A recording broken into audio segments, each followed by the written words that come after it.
বন্ধু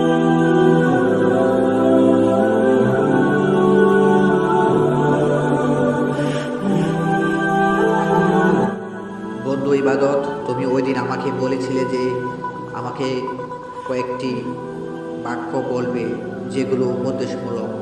তুমি কি আমাকে এই বাক্যগুলো এখন শোনাবে?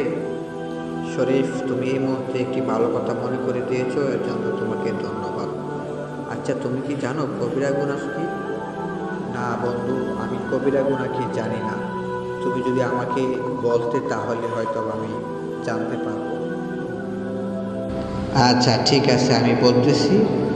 আল্লাহর সাথে শরিক করা, অর্থাৎ তুমি কোনো কিছু আল্লাহর সাথে শরিক করতে পারবে না, এটা সবচেয়ে বড় কবিরা গুনাহ।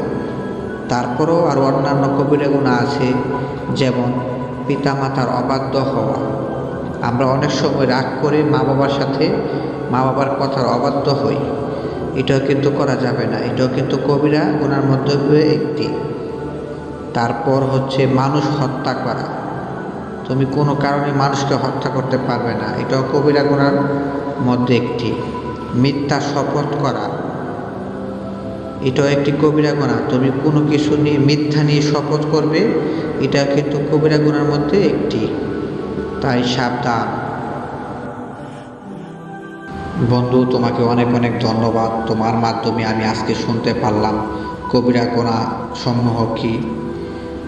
আল্লাহ পাক আমাদের সকল প্রকার কবিরা গুনাহ হতে আমাদেরকে হেফাজত করুন, আমিন। ঠিক আছে বন্ধু, তোমাকেও ধন্যবাদ। আজকে আমি আনন্দিত, কারণ আমি এই কথাগুলো আমার বন্ধুকে বলতে পেরেছি। ঠিক আছে, ভালো থাকবে। আল্লাহ হাফেজ।